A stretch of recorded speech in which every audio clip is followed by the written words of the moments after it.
Good morning students. बेटा हमने exercise 6.1 की थी, उसमें हमने क्या सीखा था कि कोई गिवन फंक्शन किसी पर्टिकुलर पॉइंट पे कॉन्टिन्यूअस है या नहीं है। अब हम नेक्स्ट एक्सरसाइज करेंगे 6.2। इस एक्सरसाइज में हम देखेंगे कि कोई गिवन फंक्शन कॉन्टिन्यूअस है या नहीं, कहाँ पर, किसी ओपन इंटरवल में या क्लोज्ड इंटरवल में। ओपन इंटरवल में क्या होता है बेटा, जैसे कि हम पहले ही फेमिलियर हैं, क्या जानते हैं हम कि ओपन इंटरवल में अगर इसके लिए हम ग्राफ से इसको समझे तो यहाँ पर है ये ए पॉइंट और यहाँ पर है बी पॉइंट। ओपन इंटरवल में जो आपके ये एंड पॉइंट्स होते हैं, मतलब जो ये ए और बी हैं, ये यहाँ पे इंक्लूड नहीं है। तो मतलब फंक्शन कहाँ इंक्लूड है, आप कहाँ कॉन्टिन्यूअस है आपका, ए और बी को छोड़ के बाकी सभी पॉइंट्स पे, बिटवीन ए एंड बी जितने भी पॉइंट्स हैं उन सभी पॉइंट्स पे हमारा गिवन फंक्शन हमें क्या देखना है, कॉन्टिन्यूअस है या नहीं है। ठीक है। क्लोज्ड इंटरवल पे देखेंगे तो क्लोज्ड इंटरवल में कॉन्टिन्यूअस कब होगा, जब वो कॉन्टिन्यूअस ए पर भी हो, बी पर भी हो और इनके बीच के पॉइंट्स पर भी वो कॉन्टिन्यूअस हो। तो ये ए है, ये बी है, ए से बी तक सभी पॉइंट्स पे अगर वो कॉन्टिन्यूअस है इंक्लूडिंग ए एंड बी, तो हम कह देंगे कि वो गिवन फंक्शन हमारा क्लोज्ड इंटरवल के अंदर कॉन्टिन्यूअस है। और अगर हम यहीं पे डिसकॉन्टिन्यूअस की बात करें कि अगर हम ये कह दें कि कोई हमारा गिवन फंक्शन है, वो गिवन इंटरवल के अंदर डिसकॉन्टिन्यूअस प्रूव करना है कि डिसकॉन्टिन्यूअस है, ये प्रूव करो, तो हमें डिसकॉन्टिन्यूअस प्रूव करने के लिए क्या करना होगा, कोई एक ऐसा पॉइंट हमें लेकर के आना होगा जिसके ऊपर हमें उसकी डिसकॉन्टिन्यूटी प्रूव कर दें। ठीक है। तो डिसकॉन्टिन्यूअस दिखाने के लिए हमें सिर्फ चाहिए एक सिंगल पॉइंट पे डिसकॉन्टिन्यूअस, और अगर आपको ओपन इंटरवल में दिखाना है कॉन्टिन्यूअस तो बिटवीन ए एंड बी सभी पॉइंट्स के ऊपर आपको चाहिए कॉन्टिन्यूअस, और क्लोज्ड इंटरवल में कॉन्टिन्यूअस दिखाना चाहते हैं तो हमें ए पर भी कॉन्टिन्यूअस, बी पर भी कॉन्टिन्यूअस है, और ए और बी के सभी बीच के पॉइंट्स पर भी कॉन्टिन्यूअस करेंगे। अब यहाँ पे हम पहले ये देख लेते हैं कि जो हमारे फंक्शन है वो ऑलरेडी कौन से कॉन्टिन्यूअस होते हैं या नहीं। तो यहाँ पे देखो, जितने भी हम ट्रिग्नोमेट्रिक फंक्शंस पढ़ते हैं, ठीक है, ये जितने भी ट्रिग्नोमेट्रिक, सारे के सारे ट्रिग्नोमेट्रिक फंक्शन हमारे क्या होते हैं, कॉन्टिन्यूअस होते हैं इन देयर डोमेन, डोमेन के अंदर। ठीक है।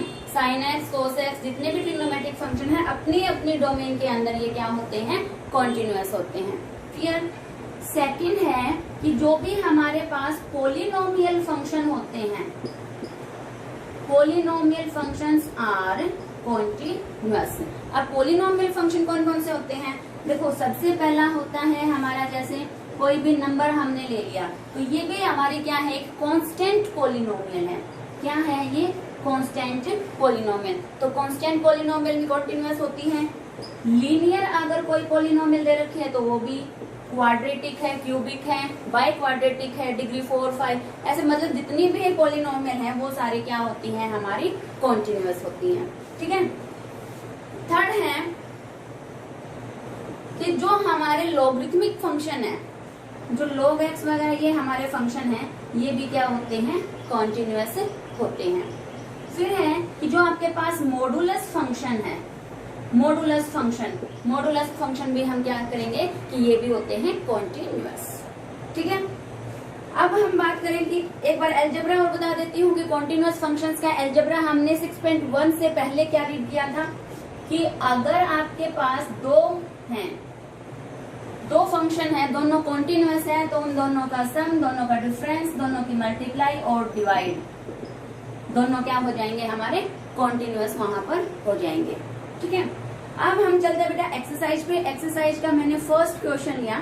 फर्स्ट क्वेश्चन में क्या गिवन है आपको कि ये जो फंक्शन दे रखा है, जिसने जो ऐसे डिस्क्राइब कर रखा है, ये फंक्शन आपको दे रखा है continuous, then find the value of constant. कौन कांस्टेंट यूज हो रहा है यहाँ पे, के। तो आपको इस के की वैल्यू निकालनी है और फंक्शन दे रखा है हमें कॉन्टिन्यूअस। अब देखिए पर्टिकुलर पॉइंट पे तो हम सिर्फ डायरेक्टली निकालते थे left hand side, right hand side, और उस पॉइंट पे फंक्शन में वैल्यू निकालते थे। अब इंटरवल पे देखना है, मतलब इंटरवल में ये दे रखा है कॉन्टिन्यूअस, तो यहाँ पर देखिए हम देखो 2 के ऊपर इसने डिस्क्राइब कर रखा है, 2 के ऊपर इसने डिस्कस की है इसकी कॉन्टिन्यूटी। तो हम यहाँ पे पहले क्या लिखेंगे, व्हेन इसके सॉल्यूशन में जब भी आपको इंटरवल में ऐसा कोई पर्टिकुलर पॉइंट ना दे रखा हो कि ये इस पॉइंट के ऊपर कॉन्टिन्यूअस है, then find the value of K, इसने ऐसा कुछ नहीं कहा, तो मतलब ये सभी के लिए कॉन्टिन्यूअस है। अब यहाँ पर देखिए कि जब आपने when x is less than 2, मैंने स्ट्रिक्टली लेस देन लिया है और स्ट्रिक्टली लूंगी ग्रेटर देन, क्योंकि x इज इक्वल टू 2 पे तो हम कंटिन्यूटी जैसे 6.1 में निकाल के आए थे वैसे निकालेंगे, ठीक है।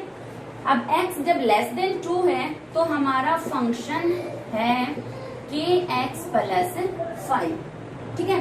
फंक्शन kx प्लस 5 है। अब ये क्या है आपका, ये है आपकी लीनियर पोलिनोमियल, ये एक पोलिनोमियल फंक्शन है, तो ये क्या हो गया आपका कॉन्टिन्यूअस हो गया, ठीक है। तो मतलब जब x की वैल्यू 2 से छोटी है तो उन सभी नंबर्स के लिए जो नंबर 2 से लेस देन है वो सारे फंक्शन क्या हो जाएंगे, वहां पर उन पॉइंट्स के ऊपर हमारा गिवन फंक्शन हो जाएगा कॉन्टिन्यूअस।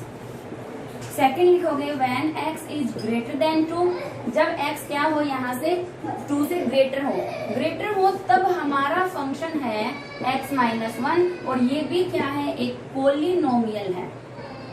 पोलिनोमियल है तो क्या बन गया हमारा, ये कॉन्टिन्यूअस बन गया यहाँ पे, ठीक है। अब लेस देन 2 पे बन गया, ग्रेटर देन 2 से बड़े सभी नंबर्स के लिए कॉन्टिन्यूअस, 2 से छोटे सभी नंबर्स के लिए कॉन्टिन्यूअस। अब आप डिसाइड करोगे, यहाँ पे बताओगे कि x इज इक्वल टू 2 पे, x इज इक्वल टू 2 पे हमारा जो गिवन फंक्शन है वो कॉन्टिन्यूअस है या नहीं है। तो ये सारी बातें हमें देखो कॉन्टिन्यूअस तो दे रखा है, लेकिन k की वैल्यू निकालने के लिए आपको ये सारा प्रोसीजर जो कि कॉन्टिन्यूअस प्रूव करने के लिए होता है ये सारा करना पड़ेगा, क्लियर। अब हम कर रहे हैं x इज इक्वल टू 2 पे इसकी देखेंगे कि कॉन्टिन्यूअस है ये। तो यहाँ पे आपने निकाली left hand side, left hand limit निकालोगे तो मैं डायरेक्टली इसमें h पुट कर देती हूँ। x की जगह पे क्या पुट करोगे, लेफ्ट हैंड लिमिट में 2 माइनस h पुट करोगे x की जगह पे, क्योंकि यहाँ पे मैं एक बार करके बता दूं आपको कि लिमिट x टेंड्स टू 2 पे देखें तो यहाँ पे लगाएंगे 2 नेगेटिव, ठीक है, और यहाँ पे आ जाएगा आपका फंक्शन। अब यहाँ पे लिमिट x की जगह पे आप पुट करोगे 2 माइनस h, ठीक है। क्या पुट करेंगे यहाँ पे, x की जगह पे 2 माइनस h, तो यहाँ पे हो जाएगा लिमिट h टेंड्स टू 0 और फंक्शन 2 नेगेटिव मतलब 2 लेस देन 2 के लिए हमारा फंक्शन है kx प्लस 5, तो x की जगह पे हम क्या पुट कर देंगे यहाँ पे 2 माइनस h, ठीक है। मैंने डायरेक्टली पुट कर दिया यहाँ पे, इसको सोल्व कर देंगे। यहाँ पे क्या आ जाएगा, limit h tends to 0 2k minus kh plus 5, और अब यहाँ पे हम डायरेक्टली लिमिट अप्लाई कर देते और ज्यादा सिंप्लीफाई होगा नहीं, तो ये 0 हो जाएगा, क्या बचेगा यहाँ पे 2k प्लस 5 बच गया। ऐसे ही हम इसकी निकाल लेंगे, लेफ्ट हैंड लिमिट निकाली वैसे ही निकालेंगे हम राइट हैंड लिमिट, ठीक है। तो हम राइट हैंड लिमिट निकाल रहे हैं, यहाँ निकालिए हमने राइट हैंड लिमिट, तो डायरेक्टली हम क्या पुट कर देंगे, अब की बार x की जगह पे पुट करेंगे 2 प्लस h, ठीक है बेटा। अब लिमिट s टेंड्स टू 0 हो गया, और ग्रेटर देन 2 के लिए क्या है हमारा यहाँ पे फंक्शन x माइनस 1। अब x की जगह पे क्या पुट करना है 2 प्लस h, तो यहाँ से सोल्व किया तो आपने क्या आ गया 1 प्लस h, और जब इसके ऊपर हम लिमिट अप्लाई करेंगे तो आंसर क्या आ जाएगा यहाँ से 1। और जब हम फंक्शन के अंदर 2 की वैल्यू पुट करेंगे, फंक्शन के अंदर 2 के ऊपर फंक्शन क्या है हमारा kx प्लस 5, तो यहाँ से फंक्शन आ जाएगा आपका 2k प्लस 5, ठीक है। लेफ्ट हैंड लिमिट निकाल ली, राइट हैंड निकाल ली, और फंक्शन की वैल्यू एट द 2। अब क्योंकि ये कॉन्टिन्यूअस है तो मतलब ये तीनों वैल्यू हमारी क्या हो जाएंगी, इक्वल हो जाएंगी, ठीक है। क्योंकि कॉन्टिन्यूअस तो ये फंक्शन दे रखा है, कॉन्टिन्यूअस है तो मतलब left hand limit, right hand limit और फंक्शन की वैल्यू एट द पॉइंट 2 ये तीनों हो गई इक्वल। अब ये दो तो इक्वल है ही, तो मतलब हम इन दो को इक्वल लेके चलें, और यहाँ से आप निकाल दो k की वैल्यू, प्लस 5 उधर जाके माइनस हो जाएगा, और यहाँ पे 2k की वैल्यू -4, तो k की वैल्यू आ गई -2। तो इस तरीके से हम अगर फंक्शन कॉन्टिन्यूअस दे रखा है और ये किसी पर्टिकुलर पॉइंट पे ना होकर के इंटरवल में, मतलब सभी के लिए है, जो भी यहाँ पे x यहाँ पे रियल नंबर्स यूज इसने कर रखा है, तो इस तरीके से हम निकाल देंगे किसी भी कांस्टेंट की वैल्यू। नेक्स्ट क्वेश्चन क्या है बेटा, इसमें आपसे पूछा गया है find point of discontinuity if any. अगर कोई डिसकंटिन्यूअस किसी पॉइंट के ऊपर ये फंक्शन है तो उस पॉइंट को मेंशन करो। यहाँ पे फंक्शन आपको दे रखा है, ये ऐसा ही सम एग्जैक्ट सम हम कहाँ करके आए थे, 6.1 एक्सरसाइज में करके आए थे। वहां पर भी हमने फंक्शन को दोबारा से क्या किया था, रीराइट किया था। इसको और खोल के लिखे, क्योंकि मॉडुलस फंक्शन है यहाँ पर, तो हमें यहाँ पे क्या करना पड़ेगा कि जब x लेस देन 0 है, मतलब x की वैल्यू जब नेगेटिव है तो मॉडुलस की वैल्यू क्या आ जाएगी, यहाँ से -x, और इसका आंसर क्या आ गया, यहाँ से -1। ठीक है बेटा। अब है x जब ग्रेटर देन हो तो modulus function gives us positive value दी, तो ये कैंसिल होके आ गया यहाँ से 1, और x इक्वल टू 0 पे डिफाइन कर ही रखा है, क्या है 0। तो हमारा फंक्शन मतलब जो ये दे रखा था इसको हमने दोबारा से रीराइट ऐसे कर लिया। अब यहाँ पे देखो व्हेन, ये सब तो लिखना पड़ेगा आपको। व्हेन में दोनों को एक साथ लिख लूं, जो आपने यहाँ पे when x is less than 2 greater than 2 दो आपने बनाए थे, क्योंकि वहां पे क्या था कि ग्रेटर देन 2 पे तो x-1 फंक्शन था और लेस देन 2 पे ये फंक्शन था। अब मैं इन दोनों को एक साथ लिख रही हूँ, आप अलग अलग भी लिख सकते हो, साथ साथ भी लिख सकते हो। When x is greater than 0 and x less than 0, तो हमारा फंक्शन यहाँ पे क्या है, फंक्शन क्या है हमारा यहाँ पे -1 है और क्या है एंड 1 है। कैसे फंक्शन है हमारे, ये कांस्टेंट फंक्शंस हैं। ये हो गए हमारे कांस्टेंट फंक्शन, और कांस्टेंट फंक्शन है मतलब कांस्टेंट पॉलिनोमियल बन गई। कांस्टेंट पॉलिनोमियल होगी तो ये हो गए यहाँ पर कॉन्टिन्यूअस। ठीक है। अब आप कॉन्टिन्यूटी डिस्कस करोगे at x is equal to 0 पे, तो यहाँ पे मैंने डायरेक्टली देख लिया, क्योंकि लेफ्ट हैंड लिमिट क्या है यहाँ पे, लेफ्ट हैंड लिमिट देखोगे तो क्या है बेटा यहाँ पे -1, डायरेक्टली आंसर आया हुआ है। राइट हैंड लिमिट आपने देखी तो क्या है 1 है। अब जब आप x इक्वल टू 0 पे कॉन्टिन्यूटी देख रहे हो तो लेफ्ट हैंड लिमिट और राइट हैंड लिमिट यहाँ पर इक्वल नहीं आई, तो मतलब लिमिट एग्जिस्ट नहीं की इस पॉइंट के ऊपर।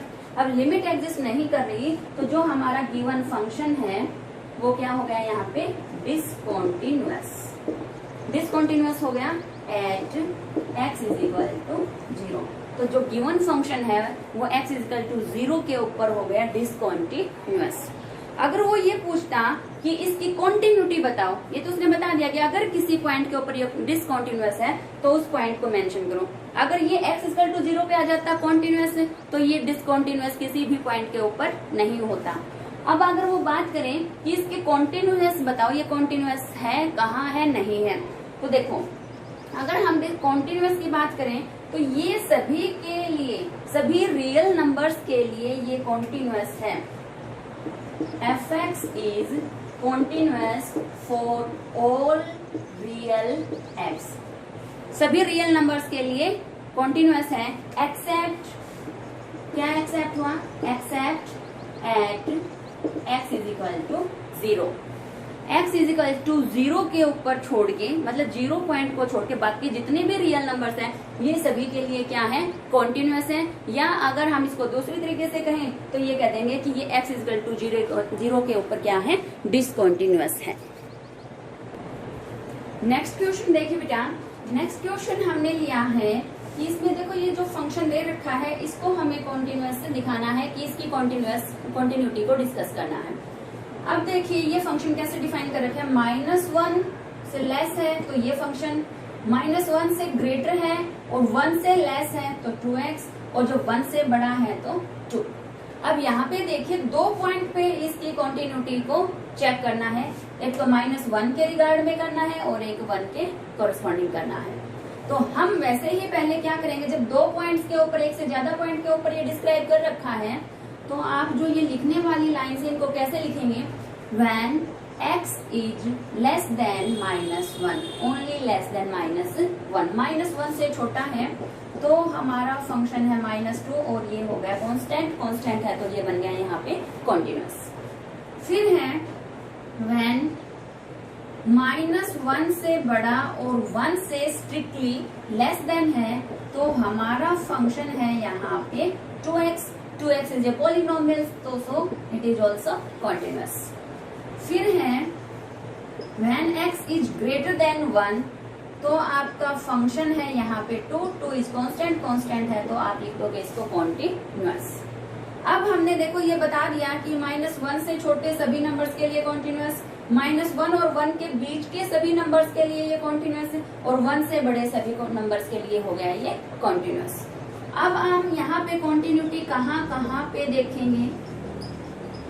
देखो यहाँ पे जो -1 है, -1 से x लेस देन है -1 और x ग्रेटर देन भी है -1, तो -1 से x की वैल्यू छोटी भी है तो भी फंक्शन डिफाइन कर रखा है, और जब x -1 से बड़ा है तो भी फंक्शन डिफाइन कर रखा है।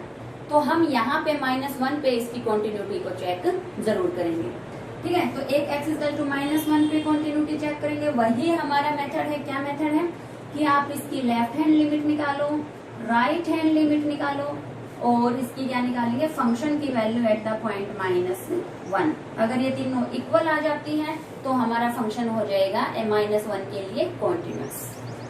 सेम हम दूसरे किस पॉइंट पे देखेंगे? देखो 1 से लेस भी है x और 1 से ग्रेटर भी है x, तो यहाँ पे हम किसके लिए कॉन्टिन्यूटी देखेंगे? एट x 1 के लिए भी इसकी कॉन्टिन्यूटी देखेंगे। कॉन्टिन्यूअस आता है -1 पे तो कॉन्टिन्यूअस, डिसकॉन्टिन्यूअस आए तो डिसकॉन्टिन्यूअस, और सेम प्रोसीजर हम 1 के लिए चला देंगे, ठीक है। खुद अपने आप करना उसको। क्वेश्चन नंबर 5 है, इसमें कहा है कि जो ये गिवन फंक्शन है आपको ये दे रखा है आपको continuous, then find the value of a and b। अब देखो, अब यहाँ पे देखो, जब आप ये लाइनिंग लिखोगे यहाँ पे तब हम कैसे लिखेंगे, ठीक है। तो when x is strictly less than -1 function हो गया 4 हो गया तो कांस्टेंट हो गया तो कॉन्टिन्यूअस। जब फंक्शन -1 x और 0, -1 और 0 के बीच है तो फंक्शन क्या है हमारा ax2b, पॉलिनोमियल हो गया तो कॉन्टिन्यूअस। इसको आप कंप्लीटली लिखेंगे, ठीक है। फिर x ग्रेटर देन 0 के लिए हमारा फंक्शन क्या है? cos x, ट्रिग्नोमेट्रिक फंक्शन है, all trigonometric functions are continuous. अब हमारा हो गया कि -1 से छोटे के लिए, -1 और 0 के बीच के नंबर्स के लिए, और 0 से बड़े सभी नंबर्स हमारे हो गए यहाँ पर कॉन्टिन्यूअस। अब हम यहाँ पे कॉन्टिन्यूटी कैसे चेक करेंगे? एट x -1 पे देखेंगे, ठीक है। और दूसरा किस पे देखेंगे? 0 से छोटा भी और 0 से बड़ा भी x है तो 0 पर भी इसकी कॉन्टिन्यूटी देखेंगे। अब बात है कि आपकी a और b की वैल्यू कैसे आएंगी? देखो, जब आप कॉन्टिन्यूटी चेक करेंगे -1 पर तो आपको निकालनी है left hand limit, right hand limit, और क्या निकालना है आपको? फंक्शन की वैल्यू एट द पॉइंट -1। क्योंकि आपको फंक्शन दे रखा है कॉन्टिन्यूअस है तो ये तीनों वैल्यू क्या करेंगे? आप इक्वल पुट करेंगे, और इक्वल जब यहाँ पुट करेंगे तो a एंड b में यहाँ से इक्वेशन 1 आ जाएगी, ठीक है। जब हम कॉन्टिन्यूटी डिसाइड करेंगे किसके ऊपर? 0 के ऊपर देखेंगे कॉन्टिन्यूटी को, तो यहाँ पे भी left hand limit, right hand limit और फंक्शन की वैल्यू एट द पॉइंट 0, यहाँ से ये तीनों जब हम इक्वल पुट करेंगे तो a और b में क्या आ जाएगी? हमारी सेकंड इक्वेशन आ जाएगी, और दोनों इक्वेशंस को जब हम सोल्व कर देंगे तब हम क्या कर लेंगे? a और b की वैल्यू को प्राप्त कर लेंगे, ठीक है। तो a और b की वैल्यू निकालनी थी तो हम इस तरीके से उनको निकाल लाएंगे आसानी से। अब इसने ये फंक्शन दिया है इफ f इज कॉन्टिन्यूअस, ये फंक्शन भी आपको कॉन्टिन्यूअस दे रखा है 0 to 8, ठीक है। क्लोज्ड इंटरवल 0 to 8 में ये कॉन्टिन्यूअस दे रखा है। Then we find the value of a and b, तो a और b की वैल्यू निकालेंगे यहाँ पे। अब मेरी बात ध्यान से सुनो, अब आपने मान लिया ये वैन वाली सारी तीनों बातें लिख ली यहाँ पे, फिर हम कॉन्टिन्यूटी किस पे जाके देखेंगे? ध्यान से देखो, यहाँ पे 0 भी इंक्लूड है और 8 भी इंक्लूड है, ठीक है। 2 भी इंक्लूड है, 4 भी इंक्लूड है, ठीक है। अब यहाँ पे देखिए, जब आप पहली कंडीशन यहाँ पे लिखेंगे when x is greater than 0 से जब बड़ा है x तो हमारा फंक्शन यहाँ पे डिफाइन कर रखा है, लेकिन लेस देन 0 के लिए हमारा फंक्शन यहाँ पर डिफाइन नहीं है। सेम 8 से लेस है जब x तो उसके लिए तो फंक्शन है, ग्रेटर देन 8 के लिए हमारा फंक्शन यहाँ पर डिफाइन नहीं कर रखा, तो हम जो यहाँ पे स्ट्रिक्टली लेस देन लेते हैं वहां पे 0 और 8 को इंक्लूड करेंगे। कैसे? when x is greater than equal to 0 और less than 2, ठीक है। हम अभी तक नहीं ले रहे थे इक्वलिटी का, क्यों? क्योंकि यहाँ पे अगर -1 से छोटा है x तो -1 से बड़ा भी है, और दोनों के लिए फंक्शन यहाँ पे दो तरीके से डिफाइन कर रखा था, लेकिन यहाँ पे दोनों तरीके से जीरो से बड़े और 0 से छोटे के लिए फंक्शन को डिफाइन नहीं कर रखा। इसलिए मैंने 0 को यहाँ इंक्लूड कर लिया कि जब x 0 या 0 से बड़ा है और 2 से छोटा है तब हमारा फंक्शन है ये पॉलिनोमियल है। पॉलिनोमियल है तो ये बन गया कॉन्टिन्यूअस। फिर सेकंड लाइन क्या बनाओगे? When x is strictly greater than x और strictly less than 4, फंक्शन है हमारा पॉलिनोमियल, पॉलिनोमियल है तो ये भी कॉन्टिन्यूअस है। तीसरा क्या बन जाएगा हमारा? यहाँ पे इक्वलिटी फिर से लगाएंगे आप, समझ में आया ये इक्वलिटी क्यों लगाई है यहाँ पे? ठीक है, तो यहाँ पर भी हमारा फंक्शन पॉलिनोमियल है तो ये भी बन गया यहाँ पे कॉन्टिन्यूअस। अब हम देखो कॉन्टिन्यूटी किसके ऊपर देखेंगे? एट 2 के ऊपर कॉन्टिन्यूटी देखेंगे, क्योंकि लेस देन 2 है और ग्रेटर देन भी 2 है, तो at x is equal to 2 पे। वैसे ही इसकी जैसे पिछले वाले सम में हमने किया था, फंक्शन की वैल्यू 2 पे, तीनों इक्वल पुट करेंगे क्योंकि कॉन्टिन्यूअस दे रखा है, तो a और b में यहाँ से एक इक्वेशन। और जब x इज इक्वल टू किस पे देखेंगे हम कॉन्टिन्यूटी? 4 पे डिस्कस करेंगे, तो वहां से भी a और b में आ जाएगी सेकंड इक्वेशन, दोनों को सोल्व कर देंगे तो हो जाएंगे, यहाँ से a और b की वैल्यू आ जाएगी। ठीक है।